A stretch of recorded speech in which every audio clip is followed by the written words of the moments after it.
Assalamualaikum warahmatullahi wabarakatuh. Salam satu hati SMK Bisa.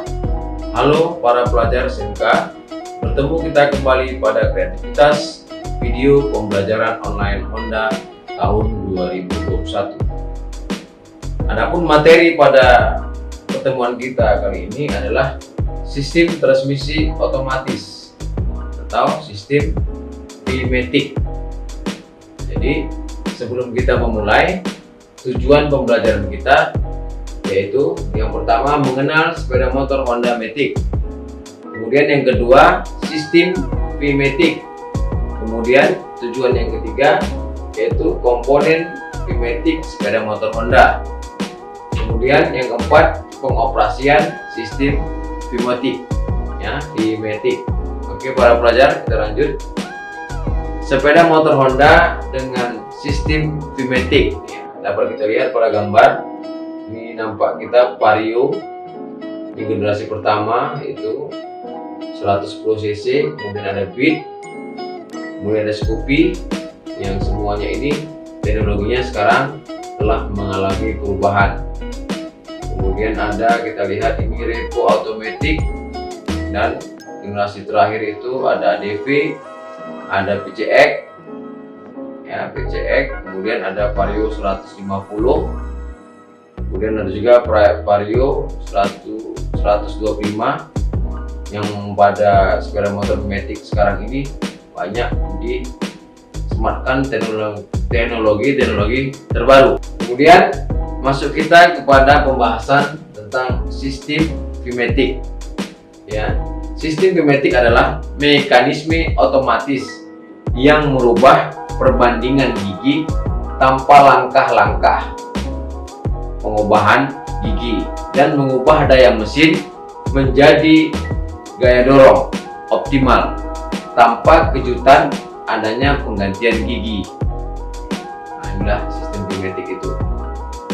Kemudian pada sistem V-matic ini ada juga istilah CVT.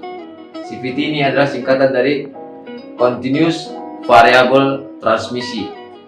Jadi pembahasan kita pada pertemuan ini dapat kita lihat pada gambar ini. Inilah yang akan kita bahas. Di sini ada sistem V-matic itu.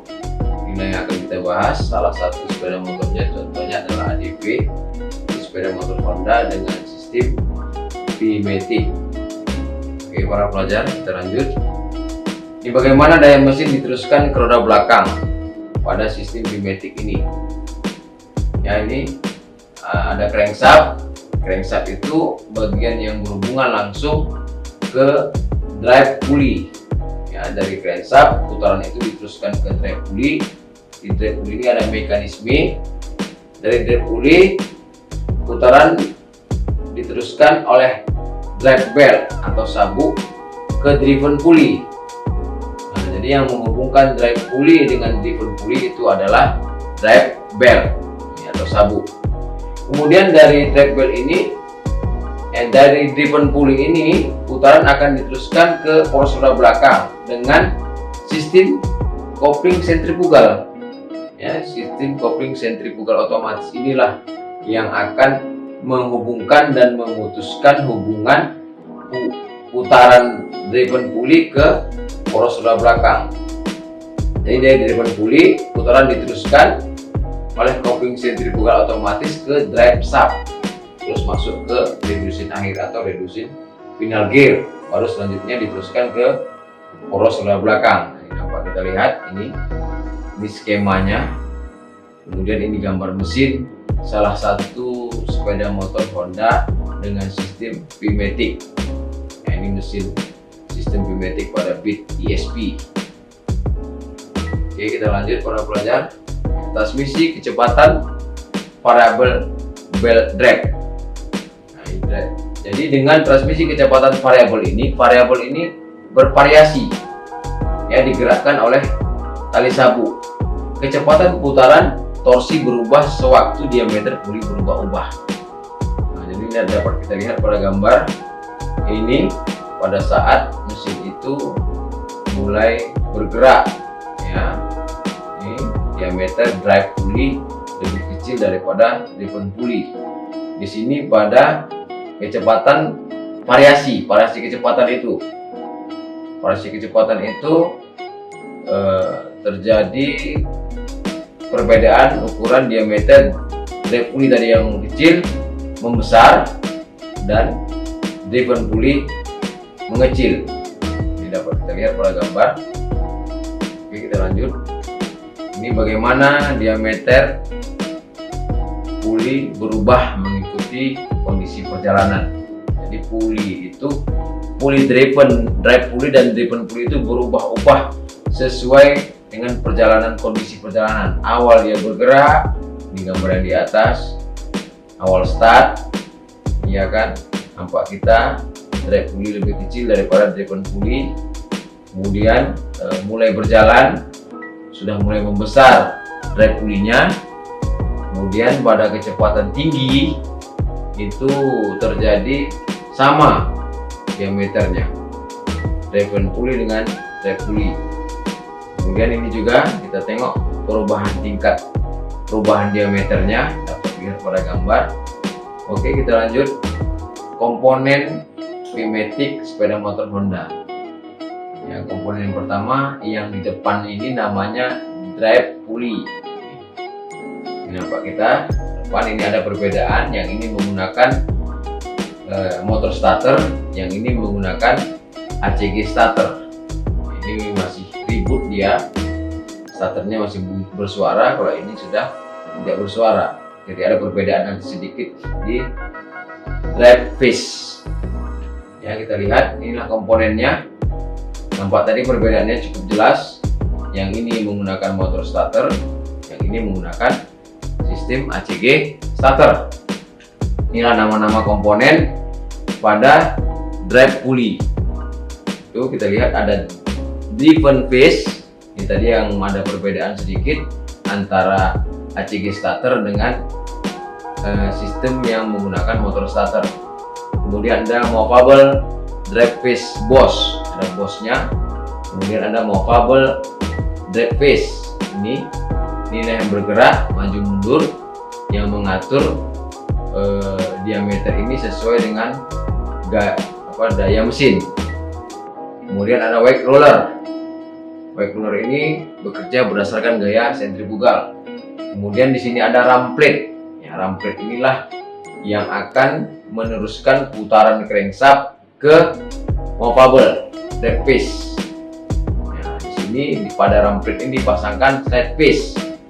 Slide phase ini dipasangkan untuk mengurangi keausan dan suara benturan.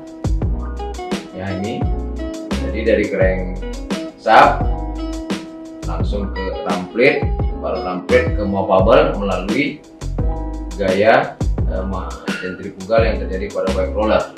Sudah kerja daripada driven pulley. Kita lanjut. Yang kedua, drive belt. Drive belt itu nampak kita, ini drive belt. Drive belt inilah yang menghubungkan antara drive pulley dengan driven pulley. Drive belt. Drive belt ini terbuat dari karet sintetis dan mengandung fiber sehingga tahan terhadap perentangan, benturan dan kompresi lateral. Kita lihat inilah drive belt itu. Jadi ini oke, kita lanjut. Kemudian yang ketiga, driven pulley. Nah, driven pulley ini pada pulley yang bagian belakang, yang di bawah. Konstruksinya ini dapat kita lihat di bawah. Ini konstruksinya. Lihat pada gambar selanjutnya, ini ada spring seat, dudukan daripada pegas. Lalu ada pegas driven phase, ini pegasnya. Collar seal, ada di sini ada seal. Kemudian ada o-ring lagi di sini. Kemudian ada seal oli, karena nanti di movable drive phase ini ada gemuk, ada dipasangkan grease. Selanjutnya ini ada pin guide, kemudian roller guide, kemudian ada driven phase. Ya, driven phase Inilah komponen-komponen daripada driven pulley. Selanjutnya kopling sentrifugal otomatis. Inilah kopling sentrifugal otomatis ini yang melanjutkan putaran tadi secara gaya sentrifugal ke drive shaft. Ke drive shaft. Jadi dari driven pulley diteruskan putaran ke drive shaft melalui kopling sentrifugal otomatis dengan memanfaatkan gaya sentrifugal.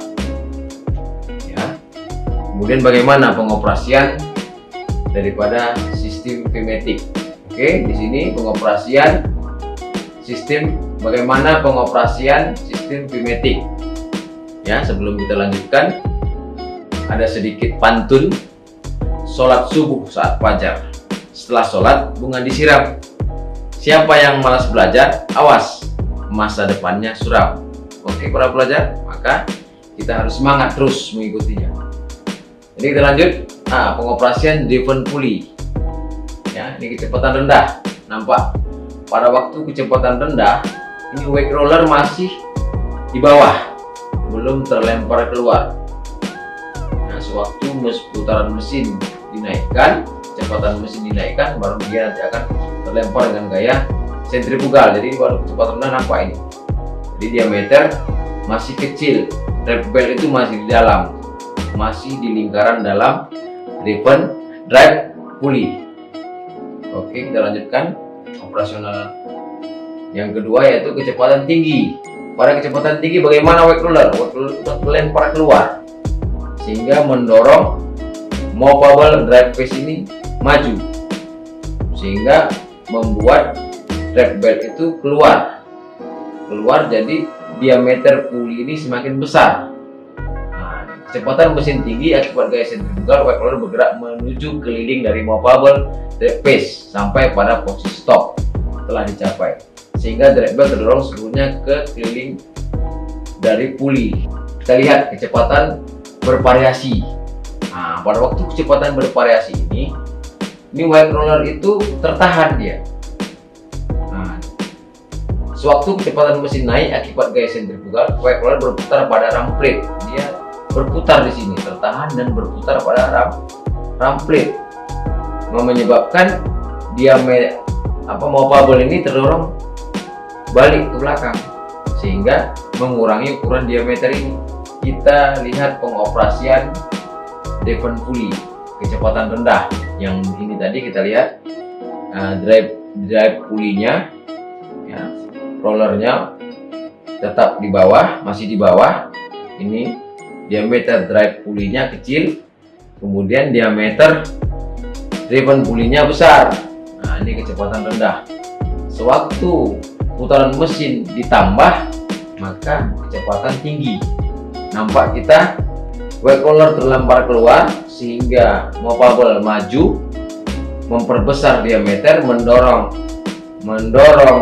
drive belt, sehingga akibat dorongan ini drive belt tegangan daripada pegas pada driven pulley itu dikalahkan, sehingga diameter driven pulley mengecil. Masuk kita kepada kecepatan bervariasi atau variable speed range. Jadi kecepatan bervariasi ini wake roller itu berputar pada ram plate tadi kan di drive pulley-nya, kemudian sehingga membuat sewaktu kecepatan mesin meningkat, gaya sentrifugal dari para wake roller membesar. Wake roller mendorong movable drive phase dan mendorong drive belt menuju keluar, keliling luar. Tegangan belt naik, torsi mesin. Tegangan belt naik dengan torsi mesin dan mengatasi gaya pegas dari movable drive phase. Movable drive phase terdorong dan mengembang untuk mengubah perbandingan gigi berpindah secara kontinu ke atas. Pada waktu ini kecepatan mesin bertambah, tetapi kecepatan kendaraan lebih cepat daripada kecepatan mesin. Karena disebut dengan kecepatan bervariasi.